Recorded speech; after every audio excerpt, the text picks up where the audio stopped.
ধানের শীষই করার চিন্তা ভাবনা আছে এবং করতেছে। প্রিয় দর্শক, দেখতে পাচ্ছেন আমরা কৃষকের কাছে যাচ্ছি। কেশবপুরে মানুষের প্রত্যাশা এবং আগামী দিনে এমপি নির্বাচিত হলে কাকে বেছে নেবেন কেশবপুরবাসী। আমরা কৃষকদের কাছে যাব, তাদের মন্তব্য শুনব। আসলে তারা কোন প্রার্থীকে বেছে নেয় আগামী নির্বাচনে। আসসালামু আলাইকুম, আপনি কোন ইউনিয়নের ভোটার? হ্যালো, আমরা হলো এই মির্জানগর। মির্জানগর ইউনিয়ন কোনটা? এটা কি কেশবপুরের ভিতরে? হ্যাঁ, কেশবপুর থানা। আপনি কোন জায়গার ভোটার? ত্রিমোহনী ইউনিয়নের? না, আমাদের ভোট হয় বাল্লিমারে। আগামী নির্বাচনে আপনি কাকে ভোট দেবেন? আমরা তো মনে মনে আকাইছি ধানের শিশি ভোট। আগামী নির্বাচনে আপনার মনে প্রার্থী যদি জয় হয়, আসলে প্রার্থীর কাছে আপনার প্রত্যাশা কি, মানে কি প্রত্যাশা থাকে? আমাদের গ্রামের একটা উন্নতি, গরিব গুরু মানুষের একটু দেখাশুনো করা, একটু উন্নয়ন করা, এছাড়া আসসালামু আলাইকুম। তারিখ তো সংসদ নির্বাচন। কেশবপুরে প্রার্থী তো অধ্যাপক মোক্তার আলী এবং আবুল হোসেন আজাদ। আপনার পছন্দের ভোট আপনি কোন প্রার্থীকে দিতে চান? সেটা তো এখনো তো কোনো সিদ্ধান্ত করিনি এখনো আমরা। এখনো নির্বাচন তো ঘনিয়ে আসছে, আপনি কেন সিদ্ধান্ত নেননি? ভোটের একদিন আগে। তাই আপনি একদিন আগে সিদ্ধান্ত নির্বাচিত হবে কেশবপুরে, আপনার প্রত্যাশা কি তার কাছে, যে এমপি নির্বাচিত হবে সামনে, যেহেতু একজন হবে, তো তার কাছে আপনার প্রত্যাশা কি? সেই এলাকাতে একটা করবে, সেই একটা আছে, ভালোভাবে থাকবে, সেইভাবে আমাদের একটা আছে। আপনি চান যে ভালো ভালো কিছু করুক? তাছাড়া কেউ চায় যে খারাপ করুক? আমরা তো চাবো সবসময় ভোটাররা যে ভালো ভাবে থাকবে, সেইভাবে চলুক। দর্শক, দেখছেন যে আমরা আর এক কৃষক ভাইয়ের কাছে যাচ্ছি, ভাইয়ের কাছে মতামত নেব। আসসালামু আলাইকুম। আমরা 11 নম্বর ইউনিয়নে ভোটার, কলারোয়া থানা। কলারোয়া থানা। আপনি সামনে নির্বাচনে কোন প্রার্থীকে বেছে নেবেন, জামাত না বিএনপি? আমরা ন্যাংটা কাল থেকে আমরা জামাত করি। আপনি কেন জামাত করেন?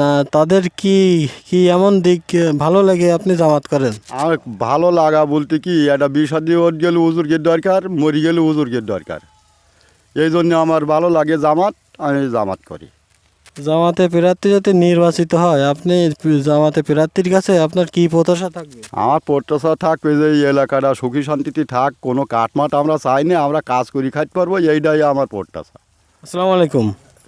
যেহেতু 12 তারিখ সংসদ নির্বাচন সামনে ঘনিয়ে আসছে, আপনি কাকে ভোট দিবেন বলে ভেবেছেন? আমি তো জামাতে ভোট দেবো, আর জামাতে দিয়েই থাকি। যতদিন দাঁড়াবে ততদিন জামাতেই দেবো। আমরা 5 ওয়াক্ত নামাজ কালাম পড়ি, আমরা জামাতের ভালোবাসি, জামাতের ভোট দেবো। যদি নির্বাচিত হয় কেশবপুরে প্রার্থী, জামাতের প্রার্থী, আপনি তার কাছে কি প্রত্যাশা করেন? প্রত্যাশা এই যে এলাকাটা যাতে ভালো থাকে, আমরা যাতে সুখী শান্তি থাকতে পারি, মারামারি গ্যামজাম গন্ডগোল না হয়, আমাদের মাছ আসিরে যাতে ভালোভাবে বেড়াইতে পারে, ভালোভাবে চলতে পারে, সেরকম। আপনি কোন ইউনিয়নের ভোটার? আমি হলো এই ত্রিমোহনী ইউনিয়ন। ইউনিয়ন। আমি জামাতের না, এখন আমাদের কানে তো মুক্তার স্যার দাঁড়াইছে, ওনারই দেবো। জামাতে কেমন প্রভাব আর বিএনপির কেমন প্রভাব? বিএমপি সেই জামাতের অনেক ভাব ভালো। আসসালামু আলাইকুম। আসসালামু আলাইকুম।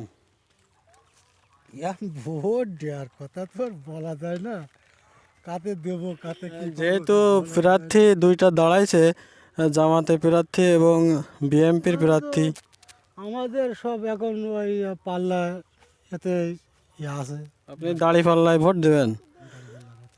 আমরা আছি। আপনি দাঁড়িপাল্লা প্রার্থী যদি বিজয় অর্জন করে সামনে 12 তারিখে, আপনি প্রার্থীর কাছে কি প্রত্যাশা করেন?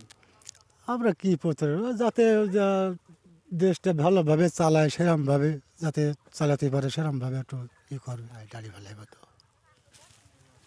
আসসালামু আলাইকুম। সামনে সংসদ নির্বাচনে কাকে ভোট দিবেন? আপনার পছন্দের প্রার্থীকে? এখন পছন্দের প্রার্থী এখন মনে করেন আমি এখনো ভোটার হই নাই। এখন বেশি আছে আপনার জামাত। জামাত। কেশবপুরে বর্তমান অবস্থানে কাকে ভোট দেবেন বলে বেছে নিয়েছেন? এখন ঠিক বলতে আপনার পছন্দের প্রার্থী কে? অধ্যাপক মুক্তার আলী না আবুল হোসেন আজাদ? এখন ঠিক বলতে পারছি না কাকে দেওয়া যায়। ভাই আপনি আসসালামু আলাইকুম। আপনি কাকে ভোট দিয়ে দেবেন বলে নিয়ত করেছেন? কারণ আমাদের এখানে তো মনে করেন যে ধানের শীষ এবং দাড়ি ফেলা নিয়েই তো কন্ট্রাক্ট চলতেছে। এখন আমাদের তো প্রায় সবাই ধানের শীষই করার চিন্তা ভাবনা আছে এবং করতেছে। আপনি